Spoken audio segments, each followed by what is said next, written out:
Welcome back, folks. Today we're diving into history's most infamous guns, the ones that didn't just fire bullets but sparked revolutions, wars, and nation-altering events. These weapons changed the course of history, taking down influential figures and leaving impacts we still feel today. From power and danger to the making of history itself, each of these 15 guns tells a story you won't forget. Buckle up for a wild ride to 1881, when a British Bulldog revolver played its starring role in one of the oddest presidential assassinations you'll ever hear about. First, let's set the scene. Charles Guiteau, our would-be assassin, walks into a hardware store, tosses $10 on the counter, and says, "I'll take the fancy one." He walks out with a Belgian-made .44 caliber British Bulldog revolver. Now, in today's world, $10 doesn't get you much more than a decent burger, but back then, it got you a little gun that could deliver a big bang if you were lucky. Guiteau's first lesson? Recoil hurts more than he expected. Now, let's talk about the gun itself. The British Bulldog wasn't exactly a finely crafted instrument. It was short, stubby, and probably more likely to hurt the shooter than hit its target.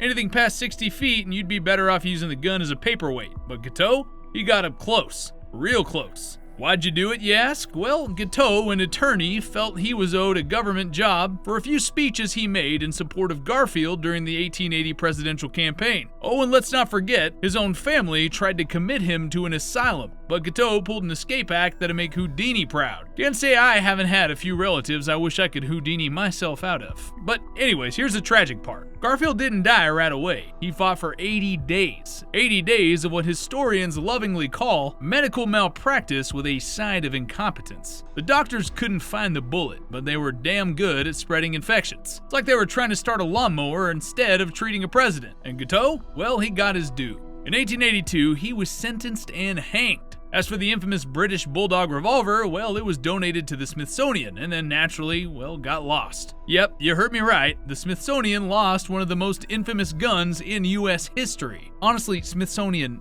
how do you lose a piece of history like that? Probably tucked away in the same drawer as my missing sunglasses. So there you go, one gun, one lunatic, and a president who deserved a better fate. History's got all the drama of a soap opera. And mustaches. Okay, buckle up, because we're diving into one of the weirdest and, dare I say, most ironic stories in history. We're talking about Adolf Hitler and his infamous gold-plated Walther PPK. Now I know what you're thinking, a gold pistol, really? Yeah, it's not your everyday tool for destruction, but then again, Hitler wasn't exactly your everyday dictator. It's April 30th, 1945, and Hitler's bunker in Berlin is less bunker of power and more final countdown. Soviet troops are knocking at the door, and it's looking like the end of the road for old Adolf. But here's the thing, when you're a guy who spent years hoarding power and obsession, you don't go out like a regular guy. No, you do it in style, with a gold-plated Walther PPK. Because if you're gonna check out, why not make it extra bougie, right? The Walther PPK was no ordinary pistol. Built in the early 30s, it was a compact weapon, originally designed for detectives and covert ops, basically the undercover firearm. That made it practical and easy to conceal. It wasn't some flashy prop. In fact, it was a reliable piece of kit, famous for its safety and ability to be fired while loaded without risking an accidental discharge. It was a weapon built for emergencies, not some dramatic last scene in a bunker. But of course, Hitler wasn't using it for self-defense. He used it to end his own life in that final moment, along with a cyanide capsule just to be sure. A gun designed for emergencies was now being used for one of the most final emergencies possible. The irony isn't lost on me, folks. He used a gun made for short-term problems to end the biggest problem of all. Now, this gold-plated PPK wasn't just a piece of personal flair. It was a symbol, and after the war, the same iconic pistol got passed around like a trophy. It was seized by the Allies, and like the holy grail of weird history, got misplaced multiple times. Seriously, this gun kept popping in and out of history like it was on a treasure hunt. It ended up lost, rediscovered, and locked away in the hands of various collectors, only for it to make a surprise appearance years later as a priceless relic. But here's a kicker. When it first went missing after the war, you'd think it was some ultra-secret weapon. Nope, just one of those things that seemed to keep slipping through the cracks. And once it came back to light, it wasn't just a firearm, it was now a relic of a madman's final moments. A piece of history that had as many twists and turns as the man who owned it.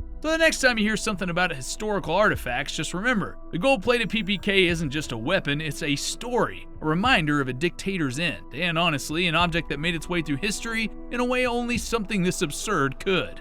Alright, next we're talking about the pocket-sized problem child that took down Honest Abe. Yes, we're diving into the story of John Wilkes Booth's Derringer. Spoiler alert, this thing was less weapon of war and more tiny terror with a big legacy. So it's April 14th, 1865, Lincoln's kicking back at the Ford Theater, enjoying a comedy called Our American Cousin. It's been a good week. Civil War's wrapping up and the man's probably thinking about post-war plans. But enter stage left, John Wilkes Booth, an actor with a flair for drama and a hatred for Union victories. Booth wasn't packing some fancy revolver or battlefield rifle, no way, he brought a single-shot Derringer, a .44 caliber pocket cannon. Yes, that's right, one shot, and the guy wasn't planning for an escape, he was going all in, one and done style. At 10:15 p.m., he sneaks into Lincoln's theater box, pulls out his little walnut-stocked menace, and fires a single lead ball into the back of the president's head. Tragic? Absolutely. Overdramatic?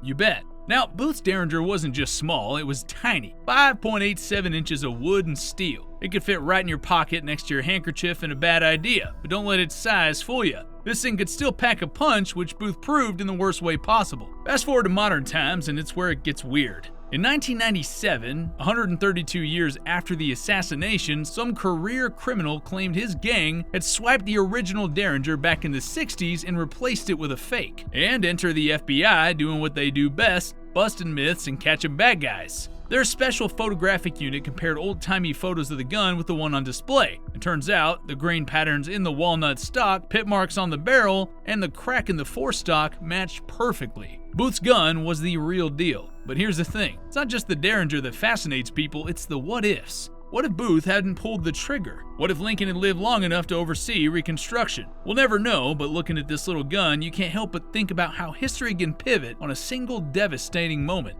Ooh, this one's a doozy, folks, so buckle up. In the summer of 2022, Japan, a nation known for its strict gun laws and peaceful nature, became the backdrop for one of the most bizarre and tragic assassinations in recent memory. Let's set the stage. July 8th, 2022, Western Japan. Former Prime Minister Shinzo Abe is out there giving a campaign speech. He's rallying up the crowd when, bam! Everything goes sideways in the weirdest way imaginable. Enter Tetsuya Yamagami, a man who decided that instead of going the conventional route, he'd take matters into his own hands, literally, and craft himself a DIY death machine. Now, if you're expecting something sleek and professionally engineered, let me stop you right here. Yamagami's weapon of choice looked like something you'd see in a high school science project gone horribly wrong. Two metal pipes strapped together with black tape, wires hanging off it like it was built in the back of a garage by someone who just learned about physics through a YouTube rabbit hole. A real Pinterest fail situation if I've ever seen one. This wasn't some precision crafted firearm, it was a homemade pipe gun. At 11:30 a.m., Yamagami let loose with the homemade pipe gun. A loud bang, a puff of smoke, and within seconds, Shinzo Abe is on the ground. His life extinguished by a man who skipped the whole buy a legal firearm process and instead decided to build his own death trap in his spare time. In a nation that rarely sees gun violence, let alone something this dramatic, it sent shockwaves of terror. But here's the kicker, Japan doesn't mess around when it comes to guns. Their laws are some of the strictest in the world. So,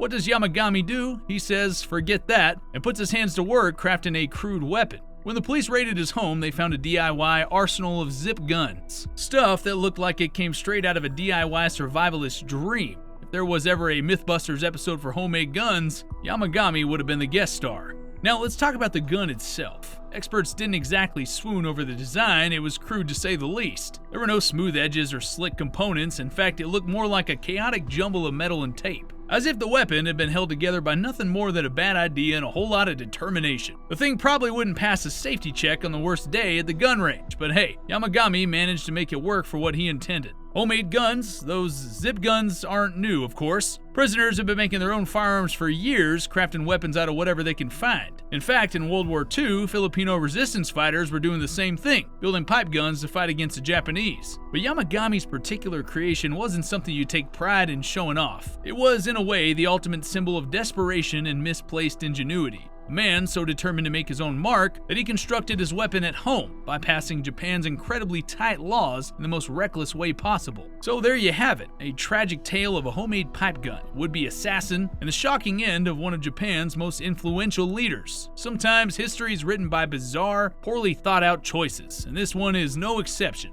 Alright folks, time to break down the weapon that took down one of history's most iconic figures, Che Guevara. Now, Che wasn't exactly your everyday revolutionary, the dude's face is on t-shirts and murals worldwide. But the gun that ended his life? Well, that's not exactly a piece you'd see in a museum of legendary firearms. It's the Model II Cristobal Carbine, made by the San Cristobal Armory in the Dominican Republic. And it's as interesting as Che's final moments. Here's the thing, when you think of weapons used to take out historical figures, you don't typically think Dominican-made carbine, but here we are. The Cristobal was no slouch in terms of craftsmanship. Designed by Paul Curali, it used a pretty cool lever-delayed blowback mechanism. Sounds pretty fancy, right? It's basically a system that helps the bolt recoil slower than it normally would in a regular firearm, giving the gun a little more punch and precision. The bolt's design kept the recoil at bay while the weapon made sure the cartridge didn't get too wild. Now, don't get me wrong, Cristobal wasn't the weapon of choice for everyone. It was a little more complicated than the M1 carbine and had a magazine that sat almost sideways to the barrel. But it was still a top dog in Central and South America. In fact, they were so popular, they even made it into the hands of Fidel Castro's revolutionaries. But the day Che was captured in Bolivia in 1967, it wasn't some shiny rifle or automatic assault weapon that ended his life. No, it was this little underdog carbine with its semi-auto and full auto settings. A soldier, a little trigger happy, pulled the rear trigger for full auto, and that was it for Guevara.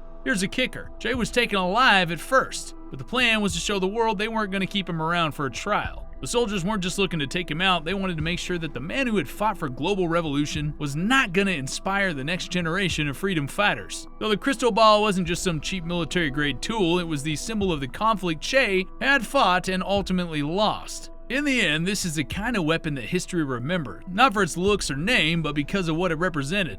Okay, get ready folks, I'm about to drop some historical knowledge. So imagine you're in a high-stakes dinner with bigwigs. We're talking military brass, top-secret police, you know, the power, prestige, the whole thing. But things go south real quick, and suddenly you're trying to off the guy who really should have been more careful about his dinner guests, like South Korean President Park Chung-hee. Enter the guns, Walther PPK and Smith & Wesson Model 36. Now, the Walther PPK, think of it like the James Bond of pistols, all sleek and smooth, perfect for a little espionage action. It was a semi-automatic, so it should have been the go-to tool for the job. But what happens? This thing jams. That's like bringing a fancy sports car to a race and stalling on the first lap. You can't have a gun that's supposed to be 007 and then go 000 when you need it most. Here's the thing with the PPK. It's got a 32 ACP or 380 ACP caliber. Smaller and not the biggest punch. It's all about stealth. And the barrel length. At about 3.3 inches, it's short and snappy. Perfect for concealing in a dinner jacket. This thing also only weighs 1.8 pounds. Pretty easy to carry around like your favorite little wallet that never gets too heavy. And finally, the capacity. This thing holds 6 to 7 rounds. Just enough to make an impression, but it better work when you pull that trigger. But of course, the PPK had one job and it messed that up. But what happens next?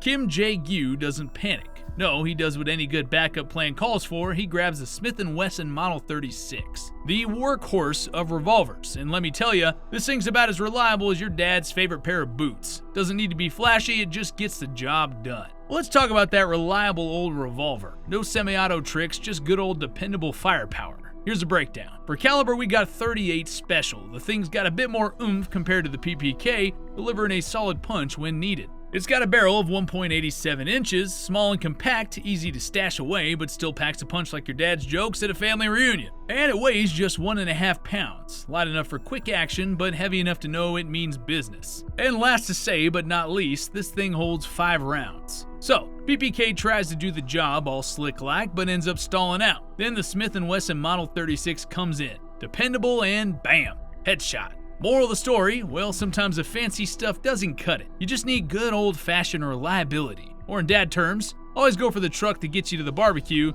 not the one that looks cool in the driveway.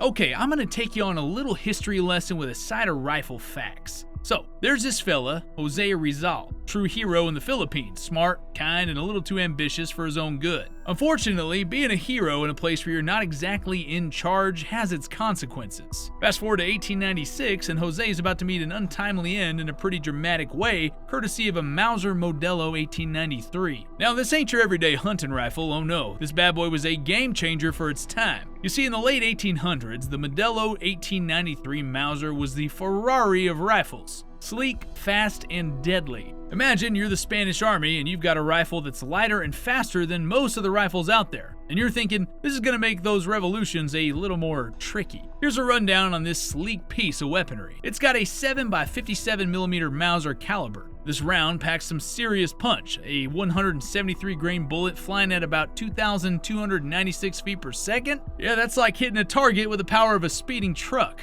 And it's got a length of 48.6 inches, perfectly balanced, whether you're holding it steady or aiming for something important. It weighs about 8 pounds, 13 ounces. Now, it's kind of hefty for some, but it makes the rifle stable and easy to aim. Kind of like lifting a bag of concrete, but knowing that it's going to hold things together when it lands. And it's got a 5-round magazine loaded via a stripper clip. It's like a high-speed reload straight from a superhero movie. No time to waste here, just click, click, fire. And here's where things got tragic for Rizal. The Spanish weren't messing around, and after being convicted of sedition, they carted Rizal out for his final moments. What's the tool of choice for the job? Well, you guessed it, the Modelo 1893. The rifle was fired at close range, and with that deadly swift bullet traveling at nearly 2,300 feet per second, Rizal's fate was sealed. Power and speed of the Mauser combined with the precise engineering meant there was no way to dodge this one. Now, the Modelo 1893 Mauser wasn't just a beauty, it was practical. It had a rear sight graduated to 2,000 meters for when you really want to take the long shot, and a drift-adjustable front sight, so you can line up that shot in the wind and make it count. It's like a long-range sniper rifle, but more practical and, dare I say, a bit more sinister in its intent.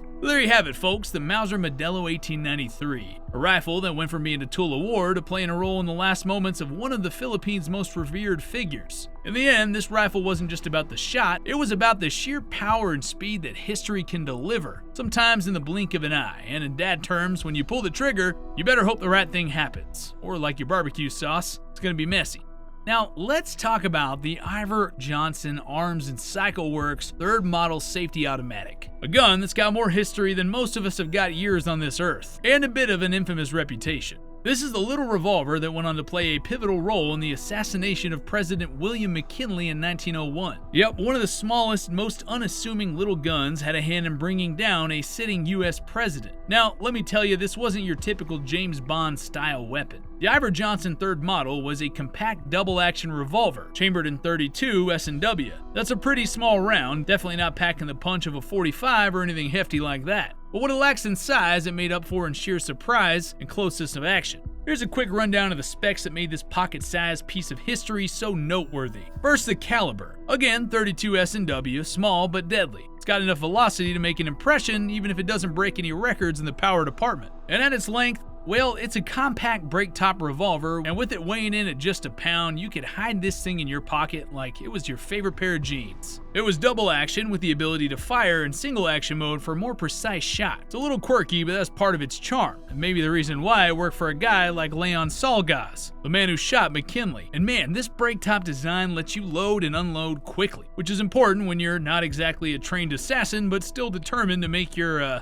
mark. So let's talk about this little revolver and how it found its way into the history books. Story goes like this. Salgaz, a self-described anarchist, walked up to McKinley during a public event in Buffalo, New York. He had the revolver tucked inside a handkerchief, and when the moment was right, he drew it and quickly fired 2 shots. Boom! Just like that, McKinley was wounded. First shot hit McKinley in the abdomen, and the second struck him in the back. While it wasn't the most powerful weapon, the close-range execution and the shock of the attack did the job. This Iver Johnson revolver didn't come with all the bells and whistles of today's modern handguns. In fact, it's a far cry from the sleek tactical weapons we might picture today. No fancy sights, no high-caliber rounds, just a simple pocket-sized revolver that fired those small, deadly rounds. And here's a kicker, this gun's still around, hanging out in museums and gun collections, reminding us that sometimes most history-making events come from the least flashy tools. Pull up your seat and get ready for a wild ride, because we're diving into one of the most bizarre, high-stakes endings in recent history. Muammar Gaddafi, a Libyan dictator with a wardrobe that can make any fashionista jealous, met his end in a very Hollywood way with a golden gun. That's right, pals, a golden gun, and no, it's not just some kind of prop from a James Bond flick. This was a real deal. Used to bring down one of the world's most infamous dictators. Here's the scene. Gaddafi, on the run during the 2011 Libyan civil war, was cornered by rebel forces, and after a bloody fight, he was captured and dragged out of a drainage pipe where he was hiding. What followed was a brutal end. Not exactly the smooth cinematic demise you might expect, but it was fitting for a man whose rule was anything but ordinary. Amidst the chaos, reports came in that Gaddafi was shot with a weapon that wasn't exactly your run-of-the-mill piece. Enter the golden gun, a weapon that just became synonymous with his death. Now, let's talk about the golden gun and why it was such a unique and significant weapon in this chaotic moment. The gun in question was a Browning High Power, But this wasn't just any ordinary model, the thing was entirely crafted with gold plating, giving it that extravagant touch that would have made Gaddafi feel like he was living the high life. Talk about a golden exit. This thing had magnum rounds too, a hefty round, no joke. Powerful cartridge that can pack a punch, perfect for a final definitive shot. It was a single action revolver, you cock the hammer, you pull the trigger, and you got yourself a very effective shot. No room for error when you're facing down the barrel of this bad boy. And well, it was solid gold plating. No brass, no steel, the thing had bling, making it as unique as its owner. And it wasn't just for functionality. The gun was as much a symbol as it was a weapon. Shiny, eye-catching, and unmistakable. Picture a firearm that looked more like a trophy than a tool of war. But wait, how did this golden beauty actually end up in the hands of the rebels? Well, it turns out the golden gun wasn't Gaddafi's personal weapon, but one given to him as a gift. A literal golden handshake from his supporters, probably as a token of loyalty, or more likely as an outrageous flex on the world stage. On the day of his capture, Gaddafi's entourage wasn't just rolling around with regular weapons. Along with the rebels' standard-issue firearms, they also had access to this golden revolver. In the chaos that ensued,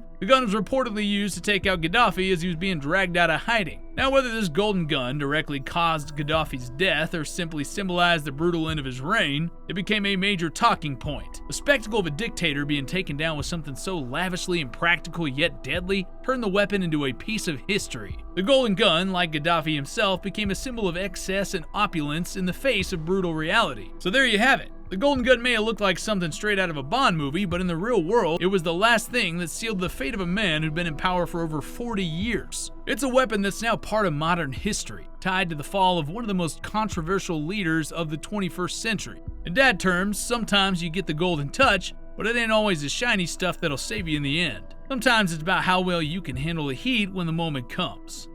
Alright people, let's talk about an assassination that didn't just shake the world, it shattered it. And I'm not talking about just any old event. This is the assassination of Archduke Franz Ferdinand, the heir to the Austro-Hungarian throne. In June 28, 1914, this one single event set off a chain reaction that led to World War I. Now, this assassination was not a fluke, it was planned by a group of radical Serbs from the secretive Black Hand organization. And the tool used for this fateful moment? It wasn't some grand military weapon, it was an FN Browning M1910, a compact pistol that made a major impact on the course of history. Let me tell you all about this weapon and how it was used in one of the most pivotal moments in modern history. Franz Ferdinand, along with his wife Sophie, was visiting Sarajevo, part of the recently annexed Bosnia-Herzegovina. On their way through the city, a group of assassins trained by the Black Hand positioned themselves along the motorcade route. Now, the first two assassins failed to act, but the third, Nedeljko Kabridovic, threw a grenade at the car. It missed and exploded under the vehicle, injuring several people. But things didn't just stop there. After the grenade attempt failed, the royal couple continued on their journey, determined to visit those injured in the attack. They made an unfortunate turn and ended up right in front of Gavrilo Princip, another assassin with an M1910 pistol. Now, let's dive into Princip's weapon, the FN Browning M1910. This wasn't your average gun, it was compact, powerful for its size, and designed by the legendary John Browning, one of the most iconic names in firearms history. Now, here's the lowdown on the 1910. First, the caliber. The 380 ACP round, which is compact but still got enough punch to be lethal. Though it's not as strong as larger calibers, it had adequate penetrating power, especially at close range. It was a semi-automatic pistol with a 4-inch barrel. The M1910 was small, only about 7 inches long overall, making it very easy to conceal. It had a 6-round magazine and thumb and grip safeties for protection. It was produced by Fabrique Nationale der Stahl FN, which is found in Belgium and became a widely used firearm during the early 20th century. Now, Princip was just 19 years old when he fired the fatal shots. After the motorcade made the wrong turn, he stepped forward and in a flash, he fired the first shot. The first bullet struck the Archduke in the neck, hitting his jugular vein and spine. It was precise and deadly. Likely a lucky hit. Or maybe Princip was just that skilled with the M1910, which wasn't exactly designed for easy aiming. As the car sped off, Princip fired again. This time he shot Sophie, the Archduke's wife, in the abdomen. Both were critically wounded, and despite efforts to save them, Sophie died almost immediately. Ferdinand, bleeding out, famously whispered, "Sophie, Sophie, don't die. Stay alive for the children." But it was too late for the both of them. He died shortly after. The pistol was seized, and Princip was immediately apprehended by the crowd and the police. He tried to take cyanide, but it failed just like his fellow conspirator, Kabrinevic's earlier attempt. He was arrested and eventually sentenced to 20 years in prison because of his age. He was too young to receive the death penalty, and actually he died of tuberculosis in prison a few years later. As for the M1910, the gun was handed over to a Jesuit priest who had administered the last rites to Ferdinand and his wife. It ended up in the Vienna Museum of Military History, where it's now a piece of that said history. That golden moment when Princip fired the fatal shots didn't just take down a royal, it kicked off World War I, as Austria-Hungary, backed by Germany, declared war on Serbia, which led to the domino effect of alliances triggering full-scale conflict across Europe. The FN Browning M1910, though small and compact, became one of the most famous guns in history because of that moment. It wasn't just a piece of steel and wood, it was the spark for a global conflict. And Princip's shot with that pistol echoed through history in ways we're still feeling today.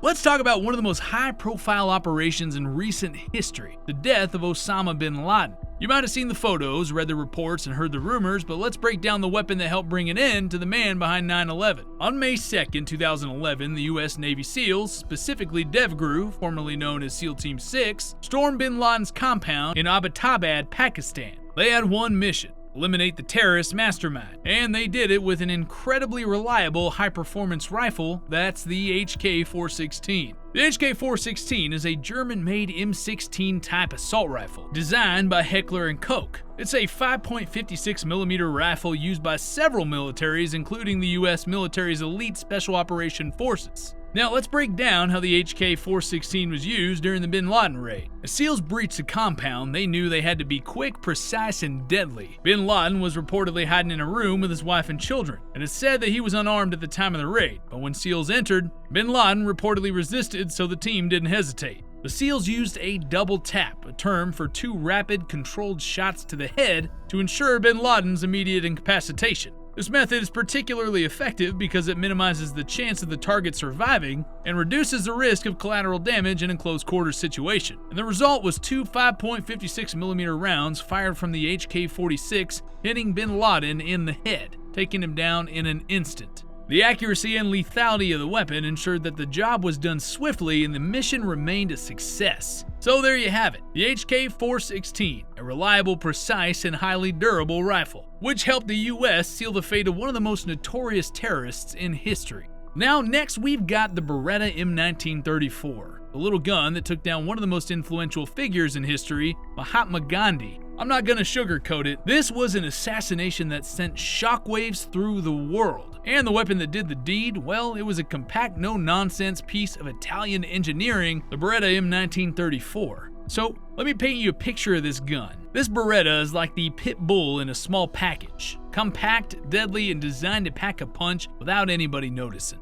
It's a semi-automatic pistol chambered in .380 ACP, aka 9mm Cordo, which, despite sounding a bit small, was perfect for the close-up work. Gandhi was shot point blank, so this gun didn't need to be anything bigger than it was, just enough to get the job done. Nathuram Godse, a dude who had some serious issues with Gandhi's peace talks, had this little Baretta tucked away and was ready to make history. On January 30th, 1948, Gandhi's just going about his business at a prayer meeting in New Delhi. Calm, peaceful, just the way he liked it. What he didn't know is that Godse was about to turn that peace into chaos. Godse walks up to Gandhi, hides the Baretta in his clothing, and as Gandhi's standing there, he just pulls a gun out, no hesitation. 3 shots straight to Gandhi's chest. So what happens next? Well, Godse gets tackled, tried, and sentenced. His gun, the Baretta M1934, was confiscated and became a key piece of evidence. But let's not forget the real power behind the gun. It was the anger, the frustration, and the politics of the time that led to this moment. Gandhi, who lived and preached peace, was brought down by a tiny .380 hidden in plain sight. So in a nutshell, the Baretta M1934 was a weapon of choice in an assassination that rocked the world. Compact, efficient, and capable of killing a man whose ideas